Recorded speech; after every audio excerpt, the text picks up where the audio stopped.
Lorsque le chien d'assistance d'un policier s'est soudainement mis à aboyer bruyamment pendant ses funérailles, personne n'a compris la situation. Le chien ne s'arrêtait pas une seconde, apparemment désemparé. Il a été décidé que le cercueil devait être ouvert, malgré l'avis contraire du chef de la police. Cependant, il semblait que le seul moyen de calmer le chien était de l'ouvrir. Lorsque le cercueil a été ouvert, les gens ont vu ce qu'il y avait à l'intérieur et ont crié d'horreur. Aux funérailles d'Ethan Carter, des membres de sa famille et des collègues étaient présents, ainsi que son chien d'assistance, Max. Max était un ami et partenaire de l'officier décédé. Il avait été amené aux funérailles pour montrer son soutien. Max était tout aussi affecté par la perte que tout le monde. Max et Ethan se sont rencontrés en 2017, lorsque Carter a rejoint la police. Il a immédiatement demandé à rejoindre l'unité K9, car il aimait les chiens depuis son enfance. C'est ainsi que Max est devenu son partenaire. Le chien de 3 ans avait perdu son ancien partenaire. Après l'incident avec des criminels, Ethan a été averti qu'il ne pourrait jamais travailler avec quelqu'un d'autre aussi bien qu'il a fait avec Carter. Cependant, Carter était confiant que cela fonctionnerait. Au début, l'interaction entre Ethan et le chien était un peu froide, mais cela a vite changé. Cela s'est produit après qu'Ethan et Max aient été chargés de rechercher une personne disparue. Lorsqu'ils ont accompli la tâche, le chien a semblé apprécier les actions courageuses d'Ethan. Une fois leur quart de travail terminé, le chien s'est recroquevillé aux pieds de Carter et il a souri joyeusement, réalisant qu'il avait enfin gagné la confiance du chien. Au cours de l'année et demie suivante, les deux ont résolu de nombreux crimes ensemble. Malheureusement, leur mission d'intercepter une bande de voleurs s'est avérée être la dernière d'Ethan. Il y avait trop de membres de gang et ils étaient tous armés. Une fusillade s'est ensuivie, entraînant la mort de plusieurs policiers. Carter n'a pas pu être sauvé, car il avait perdu trop de sang. L'un de ses partenaires a dû être plongé dans un coma artificiel après la mission. En raison de ses blessures, les autres officiers n'ont pas été aussi gravement blessés que Max.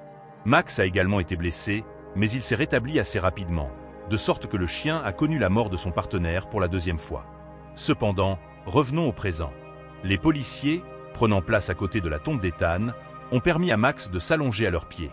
Au début, tout était calme, à l'exception des sanglots silencieux des proches d'Ethan, mais soudain, à un moment donné, Max s'est approché du cercueil, l'a reniflé à fond, puis s'est mis à aboyer bruyamment et continuellement. Le chien semblait être devenu complètement fou et personne ne pouvait même l'éloigner de la tombe. Les policiers ont donc décidé que le cercueil devait être ouvert, même si le chef de la police leur avait conseillé de ne pas le faire, en raison des blessures par balle sur le visage du défunt. À ce moment-là, personne ne se doutait de l'horreur qui les attendait à l'intérieur. Alors le couvercle du cercueil a été ouvert. La mère d'Ethan a immédiatement commencé à crier que ce n'était pas son fils, et les autres parents ont été choqués par ce qu'ils ont vu. La police a immédiatement calmé Max. Ils ont arrêté le cortège funèbre et se sont rendus à l'hôpital pour enquêter sur la situation. Ils ont rapidement appris la vérité. Il s'est avéré que 2 officiers avaient été amenés à l'hôpital après une fusillade avec un gang.